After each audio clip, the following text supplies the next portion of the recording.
Hello and welcome to Rain's Kitchen and Garden. My name is Rain. Today I'm going to show you how I take care of my dog's nails. I do it at home alone. It's a frugal way not to have to pay to take them to a groomer, and I have some tools that I use for that. I use a rotary tool. The brand here is Dremel. I'm not promoting it at all. I bought this about 6 years ago. The reason I bought it was because 7 years ago, we got 3 dogs. We didn't have Raven yet, but we had Jack, and we had 2 other dogs, my husky Charlie, who passed away in February, and my husky mix Marlene, who passed away a year ago yesterday. So I decided, instead of using this method, clip and file, I was going to make life easier on myself and buy the Dremel tool, the rotary tool. And about a year later, we started babysitting 2 other dogs. So there were 5 dogs in the house for almost 10 months' time. So this thing came in really, really handy. I don't remember how much it costed back then. It couldn't have been more than $30 or $40, but this is the same one that I've had. This is the same battery that I've had the whole time too. It comes with a recharger. I'm noticing now after, is it 6 years now? The battery is lasting less, not as long as it used to. So I recently bought 2 more batteries, and I don't think those were very expensive either. And this tool came with some extra file heads here. I've only really had to change these once every couple of years, actually. So what I normally do is, when I'm filing their nails, I make sure that I don't linger on the nail. That's something you have to keep in mind, because do it on your nail and you're going to see how uncomfortable that is. So you want to do it in quick, short strokes. And sometimes I just let it go a little bit and I pull it off, let it go a little bit and pull it off, because you don't want them to feel uncomfortable. For some dogs, it's traumatic to have their nails done. So if you want to use a rotary tool to take care of your dog's nails, what I suggest is gradually introduce them to it. The first day you get it, bring it to them, let them smell it, and just lay it down next to them. And then the second day, maybe let them smell it again, and then touch their nails with the tip. Don't turn it on, just touch their nails with it.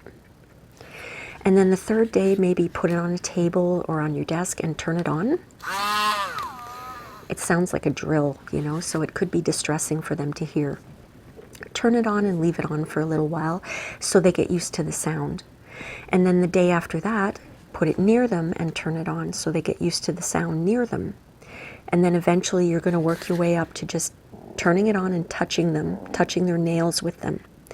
And then maybe just doing 1 nail, and then doing 2 nails the next day, or the month after, or 2 weeks after, doing all their nails, Gradually build them up to it, because it could be scary for them. It's a new sensation and it's a new sound. I used to have to put a muzzle on Jack because he's a bit of a biter and he did not like it when I first started doing his nails, but now he lets me do it. He kind of goes like this and he lets me do it. And Raven over here, she just lays down. Once in a while she gets up and looks around, but she just lays down and she just lets me do it. So if you get them used to it gradually and you give them positive reinforcement by petting them and saying, you're so good, then they'll enjoy it pretty well. What I do is I take either this clipper or the scissor clipper and I clip the tips just to make it easier for the rotary tool to start. I hate to use this word, but the truth is grinding the nail down or filing it down, right? So just a little off the tip. And that way there's no chance that you're going to cut through the quick and they'll start bleeding. So I think this is a safe way to do it too. Another reason why you don't want to have the rotary tool linger on the nail is because you don't want the nail to crack and break. That can happen. And this little filer still comes in handy, for the little dew claw. on the side, their thumb here. Sometimes, depending on the size, like for Jack's, I can't fit the rotary tool under that nail, so I have to go in and I have to file it like this, just to get any sharp edges off, because he scratches his face a lot, and I don't want him to scratch his face. And also, as you can see, this is a pet house. They're allowed up on the bed, they're allowed up on the couches, all over the place.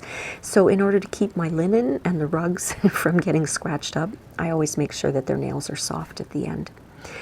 I think that's it. I mentioned everything. So as I said, I do this once a month. Sometimes I do it twice a month. In the winter I do it more often, because in the summer they're running around on the road and on the fields and on gravel, and it naturally files their nails down, so I don't have to do it as often. But in the winter months it's every 2 weeks. If you have any questions, let me know in the comments below. This was something that I had to get used to. I was very intimidated when I first started, but I'm going to show you videos of how I filed their nails just this morning, and I hope that gives you a little bit of confidence. So here we go.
Come here, Raven.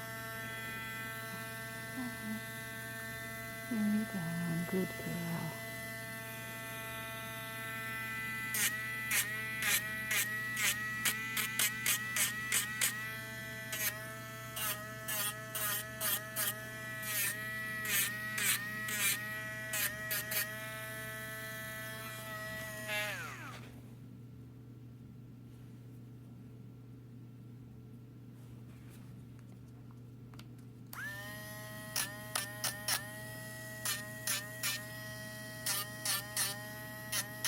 You ready, Jack?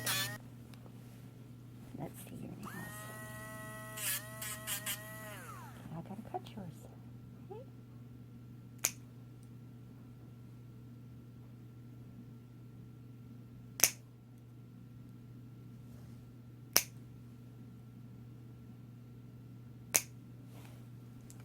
Come here, Jack.